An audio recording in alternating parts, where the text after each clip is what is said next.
All right, Liz, thanks so much for having me. It's been so great getting to know you and Melanie, and I'm really, really thrilled to be here today. I know about the importance of community, and the Belong Ministry is just, you guys do such incredible work. And whether you're on the staff or you're a participant, I know that time together is really valuable, and I appreciate you having me as part of your first support group. I actually have been a part of the Invisible Sisterhood support group at HPUMC, which is for infertility. And again, I just feel like it brought so many gifts to my life, and I know y'all are experiencing the same things with your community. So anyway, going back to the topic, I have been studying organizational change management for about 20 years now. If you heard my talk with Hannah Buchanan, you'll know that I actually studied it in school at Vanderbilt for undergrad and graduate. And then I was very fortunate to be able to apply those learnings for my career at Deloitte Consulting. And then most recently at Southwest Airlines, where I worked in the change practice for about 12 years. And I recently left Southwest to be a stay-at-home mom. And so I'm going through quite a bit of change myself too during this time. But again, I'm very passionate about this topic because I believe whether you're experiencing change in society with COVID and everything that's going on, or changes in your family, we all have a personal reaction to change that can be predicted, believe it or not. And so I think knowledge is power. And hopefully I can give you a few things to keep in mind when you and your families are experiencing change that'll make it, quite frankly, a bit less scary. So I think that we have a few minutes for questions at the end, but since it is such a small group, I don't know if Liz and Melanie are open to questions along the way, or if we would just want to hold to the end, that's totally fine. I also let them know that after this, I'm happy to give my contact information in case you want to follow up with me on anything. So I'm going to go ahead and share my screen and jump right in.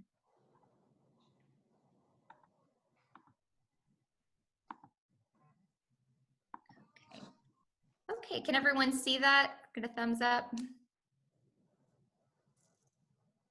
Okay, great. So what you're looking at is the change curve. And this is a really simple tool that can help you understand your personal response to change, but it can also help you and your families as your families are navigating changes. So what you see on the left is where we are today, and that could be the today of any change. It could be the start of COVID, for instance, or it could be something that you're going through with your child. So again, the start of a change. And then as you move through that change, your productivity naturally declines because there are all sorts of new pressures and challenges, and it's stressful. But again, as you move through that change curve and as time goes on, eventually you start gaining productivity and you're kind of getting used to the new normal. And, although you may not have ever like a resolution completely on the change, you can kind of get to that acceptance to where you feel pretty good about where things are. So I think that we all have examples in our own lives that, this rings true. And I'll go ahead and walk you through the steps of the curve. So the first step is on the left side. This is where we all start out with, and this is anticipation. And this is when you're just, oh my gosh, I know something big is gonna happen. I'm feeling so anxious, I'm in shock. You might feel fear is a very common response, or you could be in denial. And, I think I'm going to use COVID as I did with Hannah as the example here, because that's obviously at the forefront of all of our lives. But I remember a lot of people had different reactions and responses to learning about this pandemic that was upon us. And some people were in denial. Some people were having tremendous anxiety and panic attacks.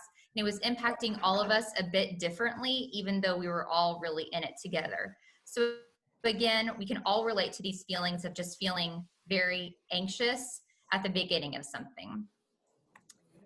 So now what can you do when we're in that anticipation stage? So this is really where I invite you guys to try to seek to know the facts, communicate with others. And remember when you're communicating that you've really got to tailor that communication to your audience. So in your case, the audience, in quotes, would be different members of your family. And maybe you have different members of your family with different needs or communication styles or skill sets. And so again, you know best how to tailor that communication to your different family members. And again, that will be the most helpful thing that you can do during this phase. I also think that it could be helpful to review this change curve when you feel like something big is coming and you feel a big stress coming on, because again, that will just be a reminder that, you know, no emotions last forever. You will naturally get through it. And just again, knowing that might give you some peace. So now I'm going to jump down to letting go. So we're moving a little bit down that curve. So that initial shock and fear has really worn off. And this is really more where you're, okay, I'm going to face the facts. Things are definitely different, and it's time to start letting go of the past. Now, we all know letting go of the past is much easier said than done. And in this phase, that feeling might lead to just a lot of frustration. The reality has set in and you're frustrated. You might be very upset. You might be confused or mad. And again, your families might be going through that as well. Or maybe they're, you know, demonstrating different emotions. But again, we're all kind of setting into the fact that things are not going to be the same. So what do? This is really kind of where I like to say it's just all about giving each other grace and giving yourself grace. And unfortunately, a lot of the time we're in a hurry up and wait mode when it comes to letting go. And so the best thing you can really do is just continue to listen, to learn, you know, have patience. This is where I probably say the serenity prayer over and over. And again, being just gentle with your family members and understanding that, you know, your children, your spouse, we're all experiencing the change, but in a different way. And really just, again, this is where we just kind of have to, whether it's through exercise or meditation, prayer, whatever it may be, just kind of waiting until we understand a little bit more about what is going to be coming with the change. It could be waiting on reports from doctors or kind of determining what new therapies you might need to try. But again, it's just about having patience, but also, you know, just continuing to let that information flow in. So stage 3 is unfortunately kind of that point of despair. It's disorientation. And this is really where, unfortunately, things are just no longer where they were when we were starting out, but they're also not even close to where they're going to be. So you're just in this kind of valley of despair, the pit of the change curve. And that can clearly lead to feelings of just being highly overwhelmed. It can also lead to depression and just severe anxiety and just feeling like you're hopeless. I know that we've all likely felt this at some point, and we have our own tactics and methods for getting out of this place. But some that I'll share with you, and this is what we would suggest, for instance, in the workplace, but I think it can apply here too, is this is really where strategy needs to set in. There's obviously a lot of emotions, but it's time to come up with a game plan. And in our case, we're talking about families and our children. And so if possible, you know, aligning with your spouse or significant other on what that game plan should be. And if appropriate, even bringing your children along for coming up with the game plan for how to get through to the next step on the curve. So again, sometimes we don't give our children enough credit for the, you know, ideas that they might have. And so if appropriate, thinking about involving the whole family on coming up with the plan.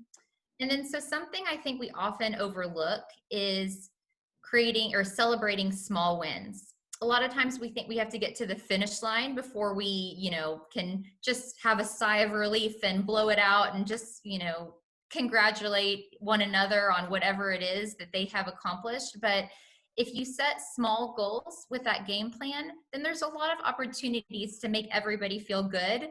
And again, celebrating victories where we can, because we all need that right now. So stage 4 is really exciting to me, because this is where you're climbing out of that valley and you're starting to reassess the situation. And so we call it reappraisal. And so this is where we have an opportunity to really show a lot of creativity. Um, and again, just start thinking, what could life be like given whatever set of circumstances are before us? And it's definitely not all sunshine and roses in this stage. There is impatience, because you can kind of see yourself turning a corner, but you want it now, and it's just not possible to have it now. And you might be skeptical. Could this really work? Or are things really going to get better? Or what's my life going to be like? And so you really, in this stage, I'll just go ahead and jump to the tips here. But this is really about, again, kind of starting to brainstorm the new ideas and solutions with your family, and start kind of putting in that action plan in place and thinking, okay, what's something that we can do differently to kind of make things feel a little bit more positive or better? But one thing to be very mindful of this stage is to watch out for yourself. Watch out for your family members and others, because it's easy in this stage to slip backwards. Maybe you've tried something out. Again, maybe it's a new doctor that you're meeting with, or a new school you're trying, or a new program that your kids are in. And you're so optimistic about it. And then you go to the first day or the first appointment and it doesn't go well. It's easy to fall back down that change curve and just be discouraged again. But again, just thinking about, each step you take is a step forward, and celebrate the small wins where you can. And then this final stage. And to be honest, for not all changes do you have to reach this stage. But for the sake of example here, let's just say, using COVID as an example, we get a vaccine, and, months and months down the road, we've eradicated this disease. Again, this is where we've recommitted to life as we once knew it, whatever that means. But it's, again, reconnecting to the new sense of purpose. And you're obviously in this stage met with great hope and energy and enthusiasm. And it's obviously a very happy time. But once we are in this stage, there's still some tactical things we need to do. So often we get through something. Maybe it's something at work, maybe it's something with our kids or our families or our spouses, and we just move on to the next thing. It's really important to reflect on your journey. And at work at Southwest, we call this past project learnings. At the end of any big project, we would take time, we'd probably spend a day reflecting on what went well and what we could have done differently. And we document it, and we make sure that we don't repeat the past when we're going on to projects that might be of similar scope or nature. And I think we can do the same thing in our personal lives too. Once we've kind of gotten through something, take time as a family, whether it's everybody with the kids or just your spouse, but really just take time to reflect on, hey, what are we really happy about? What went well in that situation? How did the kids respond? How did we handle ourselves, and what could we all have done differently to change the outcome, to have maybe moved through the change curve faster or more effectively? So just making sure that we're intentional about taking the time to celebrate those successes, and also acknowledge what didn't go as well as you might have liked. And this is also where we should really help other people who might not be at this stage. It's, I think, very rare that everybody in an organization or in a family unit is moving exactly through the change curve at the same time. That's just not reasonable to, for that to be true. And so also, let's say you've gotten through this curve. think about where your individual children are, and they most likely are not at the same place as each other with it, and your spouse. And so what can you do to help them through and just kind of keep them on the journey, even if you're mentally moved on to the next thing? And then, of course, the ongoing theme here is celebrate successes. So what I also wanted to talk about, and I touched on this, is this is a reminder that different family members obviously move through this at different speeds. So at the top here, I show parents, question mark, because I might assume that oftentimes parents have the most information, and that helps them, it helps us move through the change curve more quickly than our kids. But then, some kids just take things at face value and are ready to move on. And so perhaps the kids have moved through faster than we have. And so we have to kind of try to understand that maybe they're a little bit further down the line than we are. But again, be mindful that other, people sitting right next to you at the dinner table are feeling different things about the same topic at any given time. And then here's the really fun one. Of course, we're all going through a change. Let's say it's COVID. At the same time, we're all going through things with our family. Maybe it's with our children's health, or all the things that they're going through. And then we're going through things in our work lives that are very stressful. And obviously we're trying to balance all of these things from home quite often these days. So again, we're in this state of constant change and flux. And gosh, look at that. I mean, it's just stressful even looking at that visual, because it just really probably rings true for all of us. Maybe when I walk through that, you're thinking, oh, I've got a few more that I could add to that slide as well. And so again, I think one thing that is very helpful is to take time, maybe tonight, maybe another time when you can just sit and reflect and tactically make a list of the different changes that you have going on in your life. And then take this change curve and kind of plot out where you are for each of these many changes on that journey. And so very likely you might be in anticipation for one of the changes, and maybe you're in disorientation for another, and you're moving towards recommitment on the third, who knows? And then a really interesting exercise would be if you had your spouse or significant other do the same exercise, because it's likely that you guys might likely be going through some of the same changes together, but it might bring about an interesting conversation about how each of you are responding to the different pressures you have going on in your lives. Another thing that I'd love to touch on is the fact that even positive change can be very stressful. On my podcast with Hannah, I talked about, just for sake of example, planning a wedding. That is a very happy time for many people, but as many of us remember, there are a lot of stressors that go along with that process. So again, when you're making that list of different changes you're experiencing, don't forget to be mindful of those positive changes too, because those do take an emotional toll on us, especially when compounded by the difficult changes we're all experiencing. So again, a little homework where I mentioned the list. And it might be interesting for you and your spouse, or just you, to predict where your children might be, what they might be feeling in response to the different changes. And then again, your family is the best, and you know what plan would be most appropriate to help them in their time of need. So that's really what I had to talk about today. And if time allows, I'd love to open it up for any questions. Absolutely. Thank you so much, Annie. And I'm going to go back to our gallery view.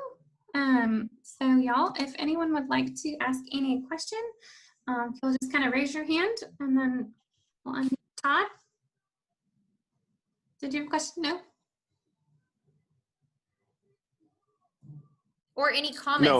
No. Go ahead. I had to change mine to gallery view as well. So that's what I did actually I'm on the iPad so you can see me when I try and change something on the screen. Gotcha. Michael, why don't you go ahead? I see your hand. Liz, thanks for acknowledging my raising of the hand. Annie, first of all, thank you very much. That was a great and a very affirming and comforting talk. Does the curve change based on age of children in your opinion? So I'll be honest, Michael. I mean, I might open it up to the group to ask what y'all think. As I have studied this, I have only really thought about it from an organizational and adult perspective, at least in my professional experience. And so I don't know the answer to that. So I guess, do you think it could apply to your children? Would be what I would just throw it back at you. I mean, I'm not totally sure. It seems like I have a brother that's got 4 children, and it seems like the youngest ones, I would say under the age of 12, seem to have a lot more anxiety about this versus the older high school or even college age kids, just based on anecdotal observation. Well, as I think about this, so a couple of the main principles that we follow, like from an organizational perspective, that can help people through the change curve are: one, making sure that your leaders are aligned. And so at work, of course, that's your CEO, it's your senior leadership team. Same with the church. It would be Paul, Matt, and all of you, of course. And at home, it would be, the parents, and making sure that the parents have a unified front and a strong message.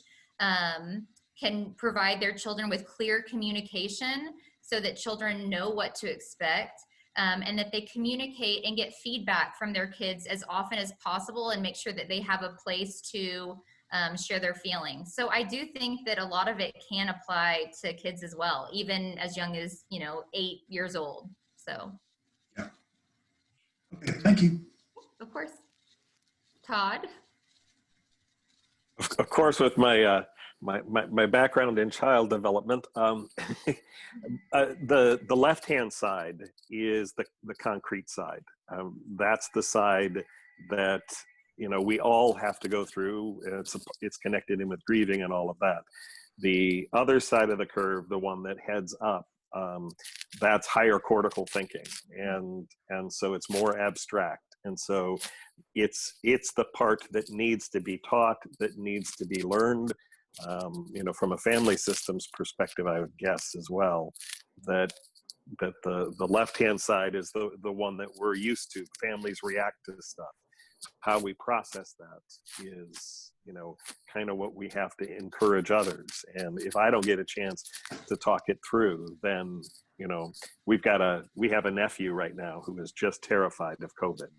And he's going through all of those things on the left-hand side, and so it's a challenge to try and help him calm down enough in order to begin to think of those other strategies. But I think as well, as I'm going through all of the frustrations of that lower part of the curve, I need somebody to remind me how to get to that other part as well. So it's not just kids that, can get stuck in that process. I think, as adults, it's so easy to do because anxiety and stress and all of those things keep us from being able to go to that higher cortical place to be able to process this. I love what you've got set up, and that it's so helpful. And I'm just going to say, one of my colleagues said that this is really great for the Bruning family right now, and they're right. So. Awesome. Melanie, go ahead. Annie, I'm curious, when, in the work environment, you're working with a team, and there's people on your team that are further along on the change curve than other team members. So you just accept them for where they're at, and do you try to encourage them or whatever to come along with you where you are on the curve? And it could be because I'm thinking of this like in the family unit, you know, Mhm. also. So, and so how do you do that? How do you just support, how do you support other ones, other team members, family members? Absolutely. So I'm just thinking of one of my favorite kind of tactics to use in the workplace is something that we called a change agent network. So often people like, so think about Southwest Airlines and all these, let's say the mechanics, they don't want to hear from Gary Kelly, our CEO, about, you know, all the things that they need to be doing to adopt the change. That's just not going to resonate with them. So what we did in that case was we would find a few early adopters in that mechanic population and call them a change agent and give them kind of precede them with information and then ask them to go and, you know, espouse that message out to their team members. So people were hearing it from their peers who were known as like great influencers and they were very well liked. And oh, wow, well, if, you know, my buddy Johnny is on board with this, then maybe I should be. And so I think that can also apply in the family unit. Maybe you have multiple children, or maybe there's a cousin or a family friend. And if, you know, we do that naturally. Hey, go tell your brother this. But if we can be intentional about who we're asking to talk to our child and what that message should be, then that might be more effective than always hearing it from mom and dad. So that's just one technique, I suppose. Yeah, that's great. That's great. That's really neat. Go ahead, Karen. Question two. So I know like with the cycle of grief, you know, you can keep going and the same you've talked about with change. Does it always move this way and this way? Like, do you always go through those steps as they are there back and forth, or do you ever swing? That's a really good question. You know, honestly, I'm not sure that I have a great answer for that, Karen. Maybe Todd has an idea from his, seriously, from your experience in, you know, child psychology. Maybe you have some insight there. I haven't really thought about that before.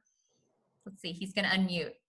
So it seems like when you get to the top over here, it's hard to stay there. Like you're working to stay there. But I feel like some days I slip way down, you know, in COVID is what I'm thinking of. And then some days it's just a little bit and I can bounce back, you know.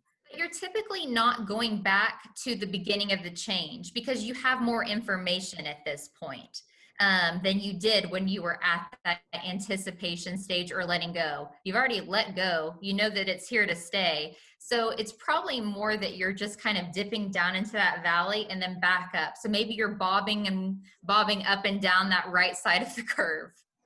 Todd? Well, I mean, because you know that's I've talked to four of my colleagues, four people on this call today, you know, just about some of the change that our family is going through right now. And what I would say is, remember that graphic that she had with the multiple overlapping curves, that we experience it and work it through at this level, but then something else comes in, and maybe we have to rework something else, but it feels like we're at a different place on the same curve, but it's often you know, there are new things, or I adapted to the first 16 changes in COVID, you know, but the 20th is really just, you know, knocking me for a loop, you know, but it feels like I've gone all the way back. I mean, that's kind of how I experience it, and it can feel like I'm backsliding, but it's really, I mean, it's because it's really hard to embrace, oh, hey, guess what? I get to go through a whole new change curve and celebrate it. So, but I think I mean, my experience is it's easy to go back into denial. It's easy, you know, so in that, this whatever this movement is, it's easy to go back and forth along here. And it takes work to go on the other hand. So if I stop working, I'm probably going to slide, or, I mean, that's probably why I think we made a good decision, but I had to talk to 4 people today in order to be convinced of it. Good deal. Any other questions for Annie? All right. Well, Annie, thank you so much for being with us tonight. We really appreciate it. If anyone else would like to stay on, we're thinking we would do breakout groups. But since we're such a small group, I think we'll just stay in the main room and we can chat and discuss a little bit more, and I'll take us off recording. So I'm going to go ahead and take us off recording.